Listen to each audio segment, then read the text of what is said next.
Our aerial journey begins at Cape Town and Table Mountain, before heading south round the Cape of Good Hope, and then back up past some of the best-known vineyards to Stellenbosch. We then head east to Hermanus and whale watching, before flying along the garden route to Port Elizabeth in the Eastern Cape, and on up the wild coast to Durban in KwaZulu-Natal, before heading inland to the Drakensberg Mountains. And where better to begin our aerial journey than Cape Town, and on top of one of the most recognisable mountains in the world, Table Mountain.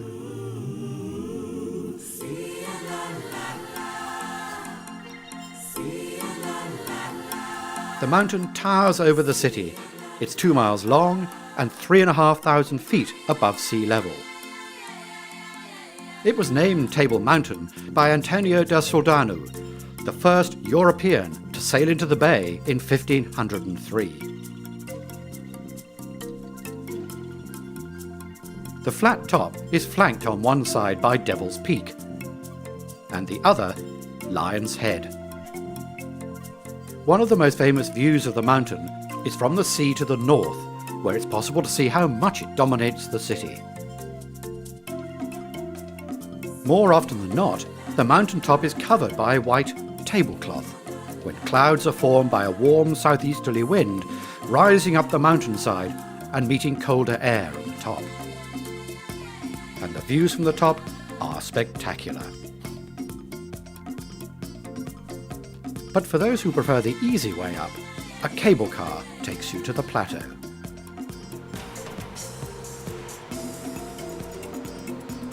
And standing in the mountain's shadow is a memorial to a man who more than any other played such an important, as well as controversial, role in the story of South Africa, Cecil Rhodes. At the end of the 19th century, he used his wealth to build a British empire in the New World, through mining concessions and creating British protectorates. He created Rhodesia, now Zimbabwe, and dreamt of a red line of British power from Cape Town to Cairo. Cape Town is a true cosmopolitan city and a major tourist destination. Its development over the centuries has been influenced by Dutch, British and Cape Malay ideas. Today, modern buildings stand next to historic ones, including the Grand City Hall, built in 1905, and the much earlier Castle of Good Hope, built around 1670. One of the most dominant features of the city is the new football stadium at Green Point on the coast. It holds 68,000 people and was built for the 2010 World Cup. Close by the stadium is the old Victoria and Alfred waterfront, which was gradually redeveloped in the late 1980s into residential and shopping areas, along with restaurants and expensive hotels, including an island with 40 suites surrounded by other luxury apartments. But there is another island just off the Cape Town coast, which stands in marked contrast to this modern luxury. This is Robben Island, which lies 5 miles north of Cape Town. It was a prison and had been since the end of the 17th century. And it was here, in 1963, that Nelson Mandela was incarcerated for 18 of his 27 years in captivity. All prisoners had to do back-breaking hard labour in the lime quarry close by the prison, and existed on very basic rations. Today the prison is a museum and the whole island a World Heritage Site. Perhaps the last word about this place should come from Nelson Mandela himself, when he reflected back on his time spent here. It's true that Robben Island was once a place of darkness, but out of that darkness has come a wonderful brightness, a light so powerful that it could not be hidden behind prison walls. Another contrast is between the affluent centre of Cape Town and the townships on the city outskirts. This is Khayelitsha, home to 2 million people and built during the apartheid era for the black population. Under the new government, brick buildings are being put up to improve the housing, but the corrugated tin shanty towns still exist.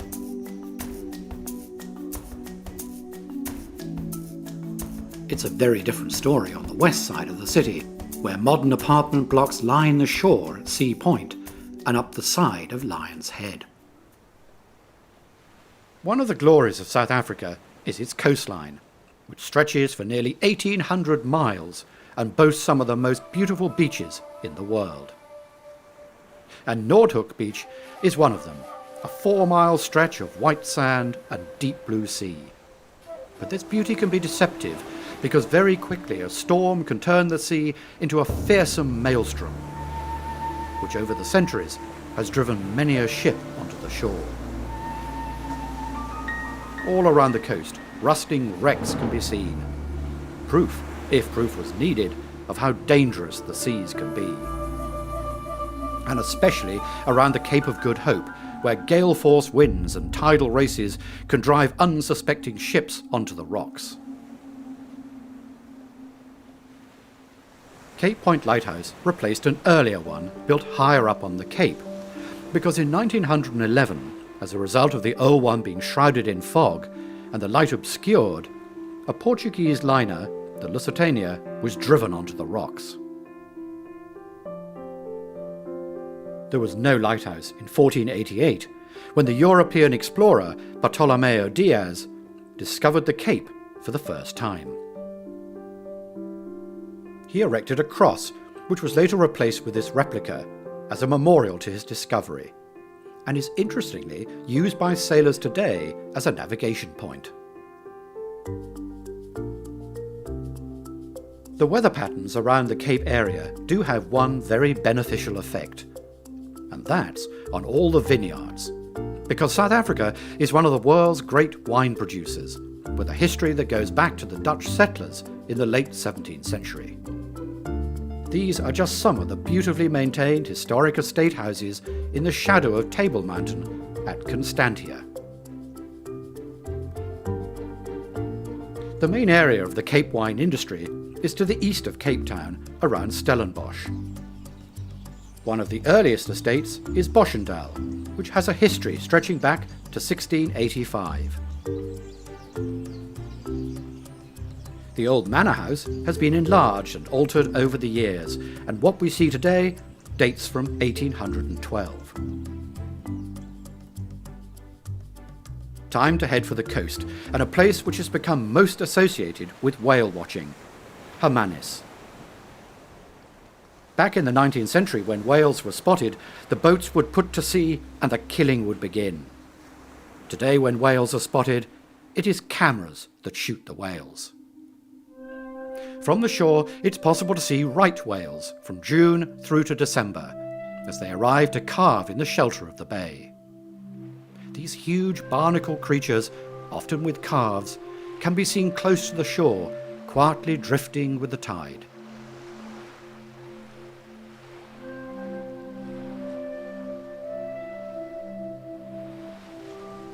Though out at sea, they can be seen breaching, an action that is still not truly understood. Is it aggression or playfulness? Whatever the answer, it's a truly dramatic sight.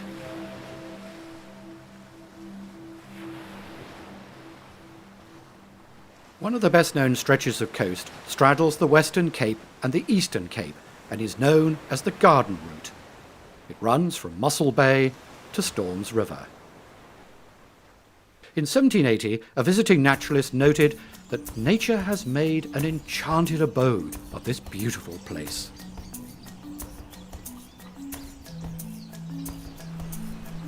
There are many outstanding features to attract visitors, including a dramatic coastline. Swim from the wide beach at Nature's Valley, part of the Tsitsikamma National Park. Visit a seal colony on Rupert Peninsula and watch the hundreds of Cape Fur seals. In the winter, the seal pups are born, and you can see them play under the watchful eyes of their parents. Hike along the Otter Trail and truly get back to nature, as numbers are limited and there are only a few facilities along the way. It takes 5 days and is one of the most popular trails in the country. It's a tough but rewarding experience. And if a more peaceful pursuit is wanted, then there are a number of golf courses along the garden route. This one is Pinnacle Point Golf Resort, where on some of the holes you really don't want to miss the green.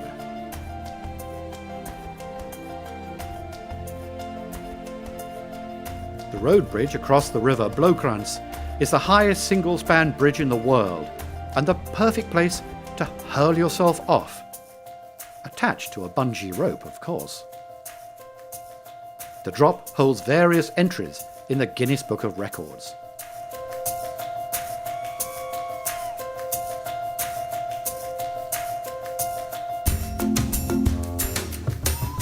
The garden route is also a very popular place to live, and towns like Plettenberg have grown up into large and successful resorts. And for those with means, there are some outstanding modern clifftop houses, complete with amazing views along the coast. At Nutsi Beach, which has been used as a holiday site for generations, there are a series of modern castles dating from the 1930s. Using local stone, the houses began to look like castles, and it only took a few turrets and a bit of castellation to complete the picture. Today, the 5 castles are a mixture of private homes and luxury hotels. To the east of the garden route is Algoa Bay, and the country's 3rd largest port and 5th largest city, Port Elizabeth. In the centre of the city is the Donkin Reserve, which is surrounded by many historic buildings, including the Campanile Tower, built in 1923 to commemorate the British settlers arriving in 1820. But there is an older building, Fort Frederick, built by the British in 1799 to prevent a possible French invasion. And one of the newest is the Nelson Mandela Bay Stadium, with a capacity of just under 50,000. The stadium hosts both rugby and football matches, as well as concerts. An important milestone is its role as one of the World Cup venues. On the north side of the bay is the Alexandria Dune Field, one of the largest active dune fields in the world. The wind has created patterns in the sand that are always shifting and changing. The dunes are flanked by a strip of indigenous forest. Wildlife is one of South Africa's greatest assets, and close to Port Elizabeth is the Shamwari Game Reserve, the largest private reserve in the country and one of the top conservation companies in the world. Several lodges are dotted around the 60,000-acre site, and the reserve offers visitors a glimpse of the Big Five: elephants, rhinos, buffaloes, lions and leopards. Most are shy creatures, and the presence of our helicopter means they hide from view.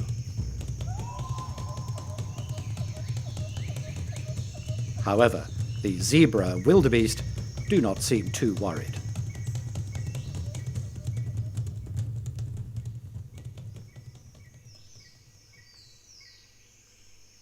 The next stretch of coastline is perhaps the most dramatic and the most beautiful, the Wild Coast.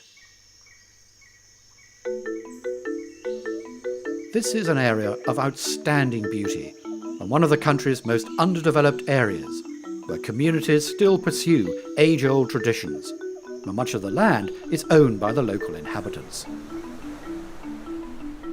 One such tradition is taking the cattle to the beach. There's no grass or drinking water, but rather like humans, they just seem to want to relax, sleep, and generally chew the cud. All along the Wild Coast, this sight can be seen. Perhaps the most iconic place along the coast is the Hole in the Wall. This huge detached cliff was separated from the land thousands of years ago, and softer rock in the centre has eroded away, leaving a hole. The local people call it the Place of Thunder, because when the sea crashes through the hole, the sound is like thunder and can be heard some distance away.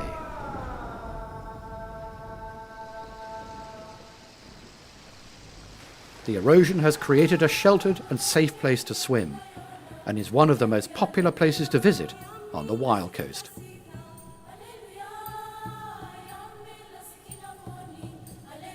And on a hill above the bay, a group of Corsa women wash clothes in a way that has not altered for centuries. Fresh water, a convenient bush, and a warm wind is all that's needed for a perfect day's washing. Unless a helicopter comes along to disturb it.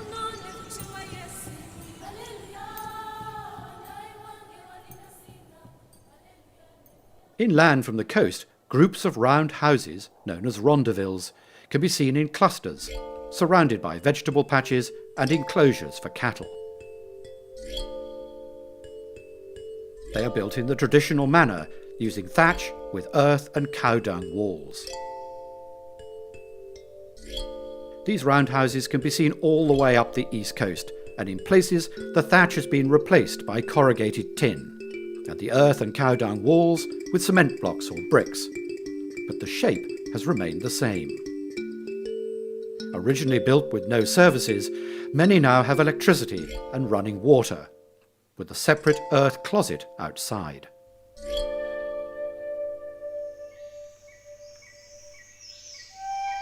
Rivers provide much needed water, as well as offering locals the opportunity to swim and get cool.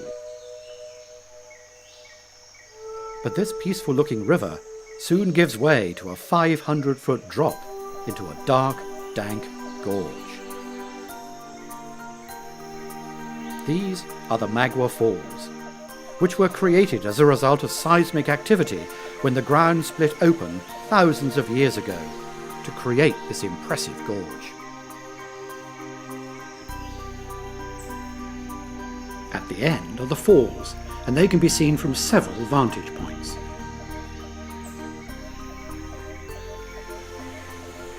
It's an impressive and majestic sight.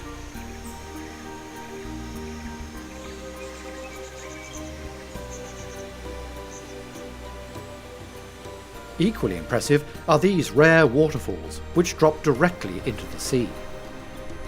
There are not that many of them in the world, and on the Wild Coast you can find two.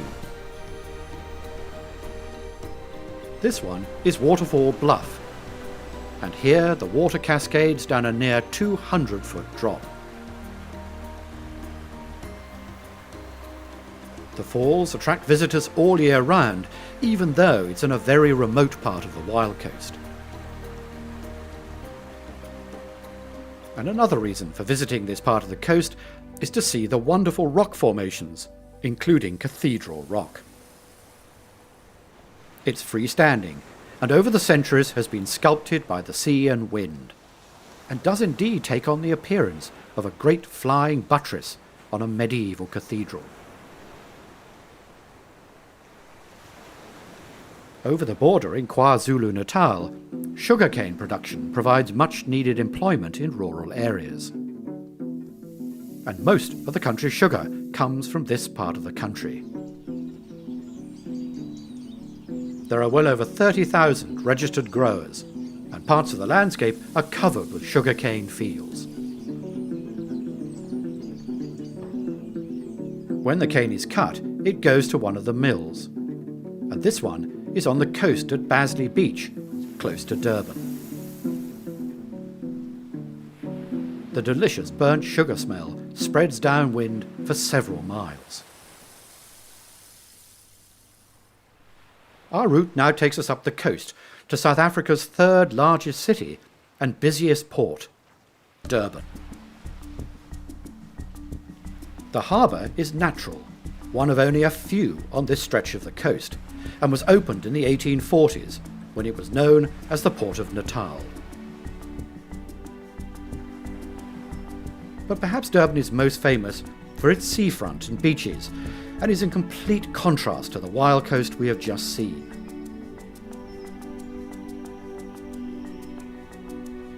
Here are all the usual ingredients of a different style of tourism: theme parks, large hotels and casinos.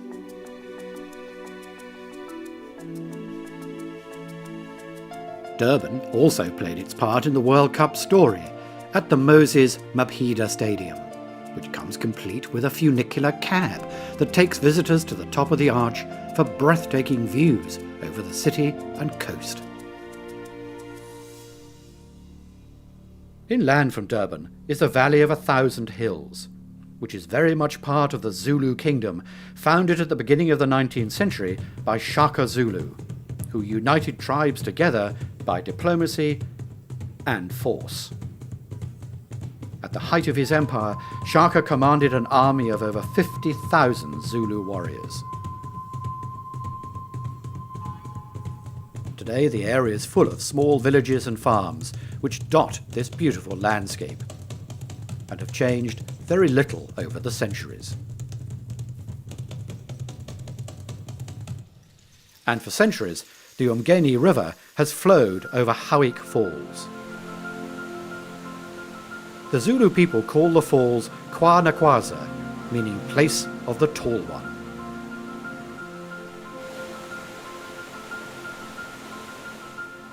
European settlers first saw the falls in the early 1800s, and when the river was in flood, some lost their lives trying to cross the river upstream and getting swept over the edge, plunging 300 feet to their deaths.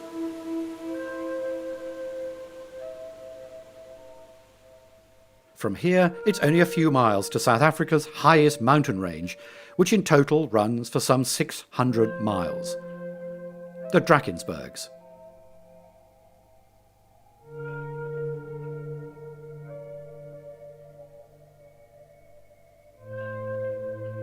The Zulus refer to the mountains as Umhlanga, meaning barrier of spears. In Afrikaans, it's Drakensberg, which translates as Dragon Mountains, where vultures glide on the rising air. To the north is another spectacular natural rock formation, the amphitheatre. This awe-inspiring natural feature is one of the most impressive cliff faces in the world and dominates the Royal Natal National Park. A small stream runs off the top and drops just over 3,000 feet to the valley below. This makes the Tugela Falls the second highest waterfall in the world, by only 100 foot, from the Angel Falls in Venezuela.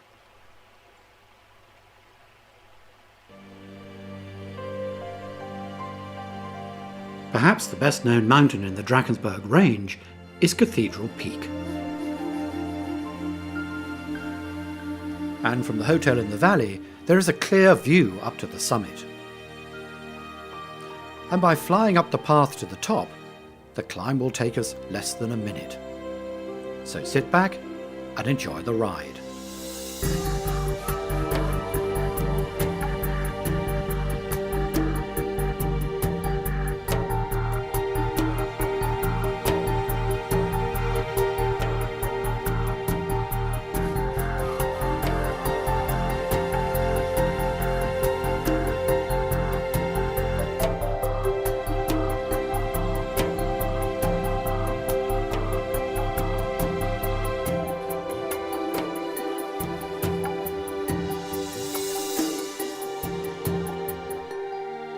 The views from the top of Cathedral Peak are spectacular and a perfect place to end this journey.